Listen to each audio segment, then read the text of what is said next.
你同你先生連埋結咗婚，大概 total 幾多年？結咗婚2年幾，係連埋呢2年幾就拍咗14年。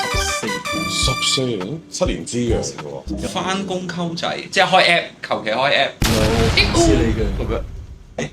我嗰陣時係有女朋友嘅，係啦，咁所以哇你都幾渣咁所以哇你都幾渣係咁嗰陣時我做化驗嘅，即係化驗係會驗屎尿濃痰血呢啲咁嘅嘢啦。咁你而家係仲有做緊㗎嘛？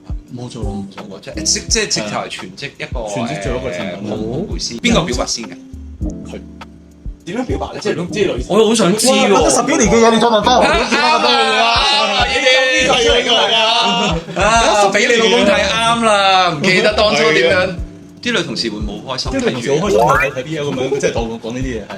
咁你平時熄晒燈，突然間張台有一紮燈喺度，跟住有紮花，跟住我心諗死啦！今日咩拍拖周年紀念嗰啲，係咪我唔記得咗？唔係喎，有戒指盒喎。咁我想問啦，當初你哋點樣同爹哋媽咪講我哋要結婚啊？哦，我真係選擇咗用 WhatsApp 嚟嘅。 Hello EKM EKman， 我哋今集開始有個新系列叫做 City Guide，圍繞香港、日本、台灣等等亞洲城市，帶大家體驗或者食下嘢。每集會訪問一個靚仔，同大家講下佢嘅特別故事。今集主持阿 Max 同馬 Rod 一齊帶大家去整蛋糕，仲有訪問一位甜品師傅 Michael， 佢嘅故仔都幾精彩。點樣由一個直男變為一個香港結婚嘅夫婦？由拍拖到結婚，其實發生過咩事呢？我哋一齊睇下啦。但係影片開始之前，希望大家支持下我哋 EKM，follow 我哋嘅 IG 同埋 YouTube， 仲要撳埋個鐘仔啊！我哋去片啦 ，Let's go！ Ikut。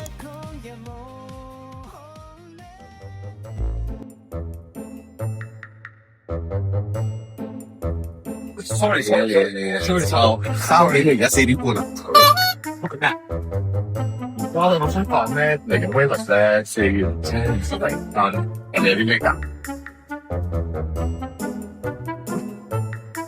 咁樣搞唔掂噃，喂！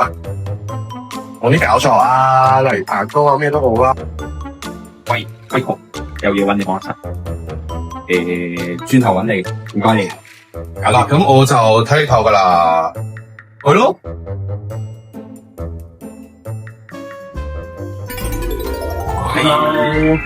哇，幾正喎呢度！咩啦？咁今日我請咗我朋友阿 Michael， 係啊，嚟教我哋，係咪教我啦？你都唔使做。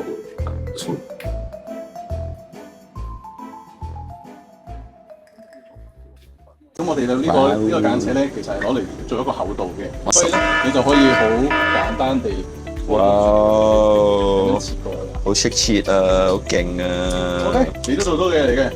咁呢一個咧就係底啦，咁我哋就放嚟呢邊啦。係。跟住我哋需要多一塊嘅啫，咁所以嗰一塊就交俾你啦。切嘢我真係唔識喎，大佬。我做到安全咁咩？你切㗎啦。做到好安全俾我切係嘛？有幾安？我真係幾安全喎。係啊，你應該照常。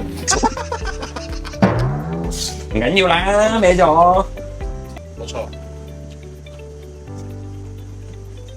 法式蛋糕同埋普通蛋糕有啲咩分別？我法國佬做同香港佬做咯。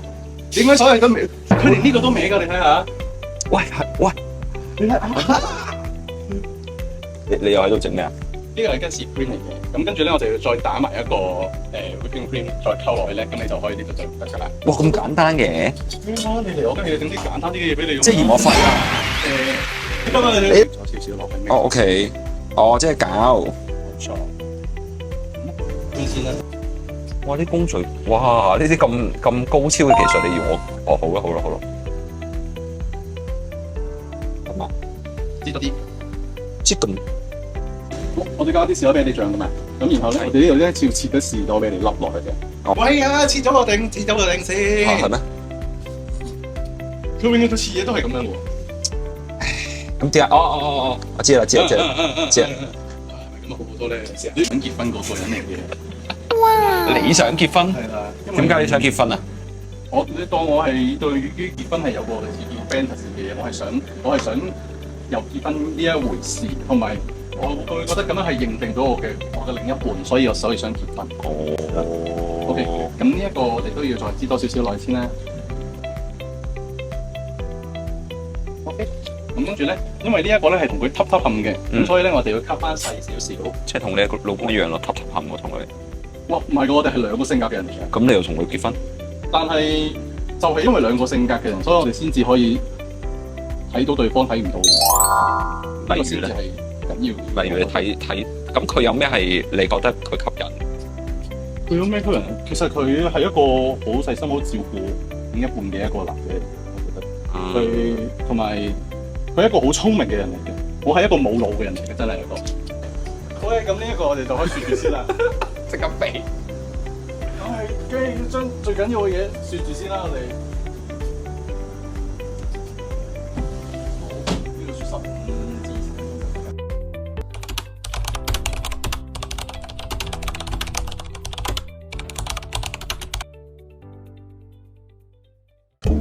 今日我哋好高興啦，請到我哋嘉賓 Michael 上嚟呢個節目喎。咁頭先整蛋糕啦，係啊。咁整完蛋糕，等個蛋糕嘅同時，不如我哋訪問下佢啊。我又想有樣嘢想問咧，就係你點樣入行啊？即係個心路歷程係點嘅？其實如果真係入行嘅話，要計係我由上我師傅嘅堂開始先嘅，因為我見佢嗰啲，即係大家都有見佢嘅 IG po 好多好即啲係好靚 Jimmy 係啦，我都想去學。咁咁啱去開班嘅時候，咁我就終於人生第一次學整蛋糕，就係喺呢一度去學整翻糖蛋糕。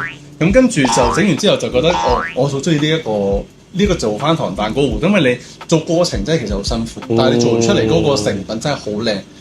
咁跟住就再到一個法式嘅甜品班啦。咁因為嗰陣時候本身我有個正職係做緊化驗師嘅，化驗係一個好高壓力嘅工作嚟嘅。係啦，咁嗰陣時我做化驗嘅，即係化驗係會驗屎尿濃痰血呢啲咁嘅嘢啦。咁但係其實呢啲係一啲好基本嘅嘢嚟嘅。但係因為我哋做嗰個係病理科，我係要做解剖嘅。係啦，你而家係仲有做緊㗎嘛？冇做過即係直頭係全職一個全職做一個甜品烘焙師咁樣。中間過程裏邊，你有冇啲位你覺得哎呀好辛苦，真係好想頂唔想讀啊？又真係冇覺得頂唔順喎，因為其實真係做呢一樣嘢係我中意做嘅，同埋你已經翻唔到轉頭啦。因為嗰陣時我已經 quit 咗我份正職去上堂，因為呢一個係真係要 full time 去上。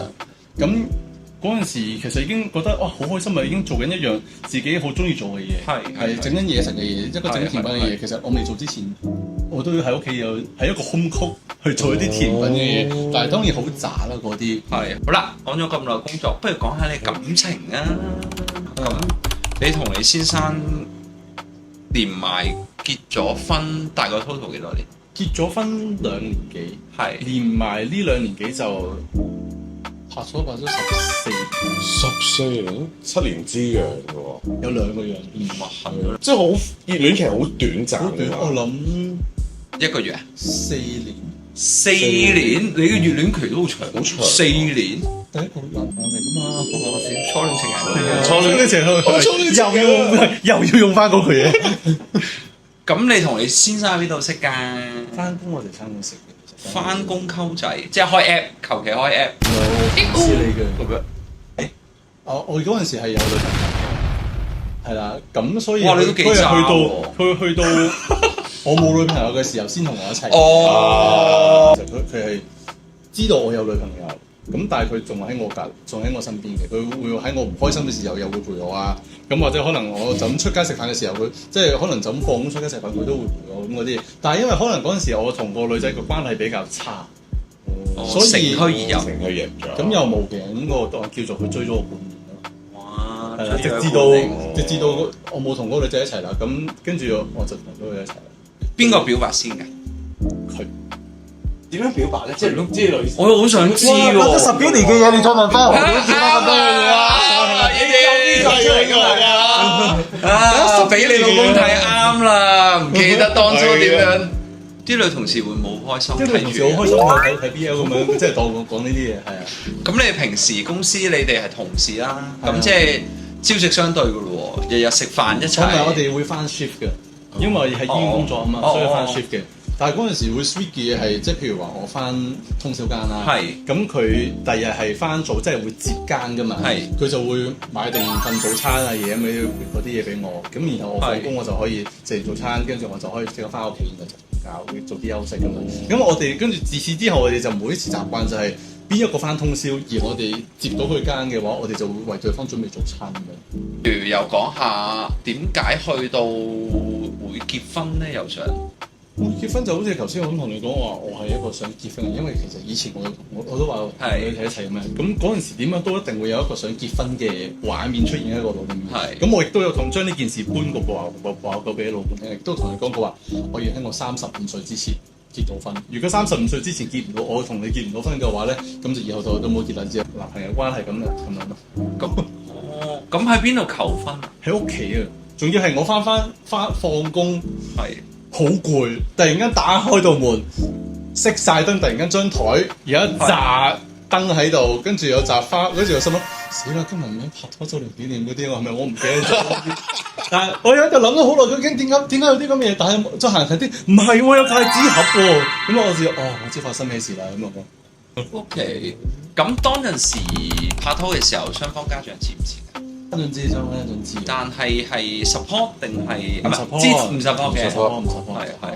嗰一刻你就見到開始要面對呢啲問題。咁你哋點解決呢啲問題？時間都冇，即係真係有去冷凍佢就算。係啊，慢慢時間佢要，因為咁既然我要時間接受自己一個咩嘅時候，咁何況爸爸媽媽 ？OK，所以呢個時候就你夾硬逼佢話俾你聽，我你接受啦，或者我哋其實咁樣都同正常人冇分別啦。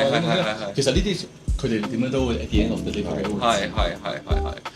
咁我想問啊，當初你哋點樣同爹哋媽咪講我哋要結婚啊？我真係選擇咗用 WhatsApp 嚟講嘅。其實爸爸就 send 咗 message 佢話阿仔我哋嗰日唔會嚟㗎啦。咁但係無論你做咩決定都好，你永遠都係我個仔。咁我就已經覺得好足夠啦。但係大家已經覺得個仔都咁大啦，咁佢要做呢啲自己做嘅嘢就自己。我作為父母唔出聲，但係場地難唔難搞？呢個真係又要多謝翻我嘅 wedding planner。影片睇到呢度 ，Michael 講到求婚之後點結婚呢？大家想唔想知道？夫婦喺香港結婚要使幾多錢呢？結婚通常公司會提供咩服務？記住 follow 我哋 2KM， 我哋下集話你知。不如而家睇下 Michael 結婚嗰陣時係點 sweet 先，同埋睇埋下集預告啦。下集見。我請在座各人見證，我黃星華願意以你陳偉漢為我合法丈夫。去對你承諾，從今日開始，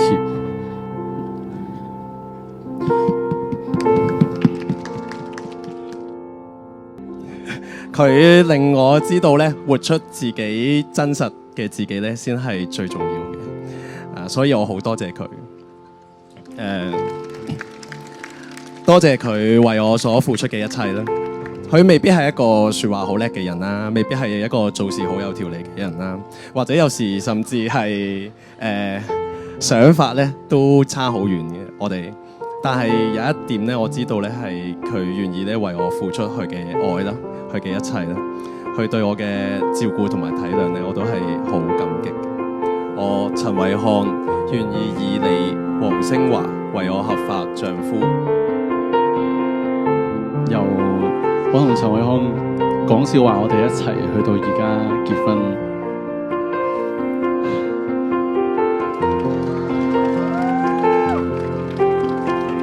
你哋都好錫我哋。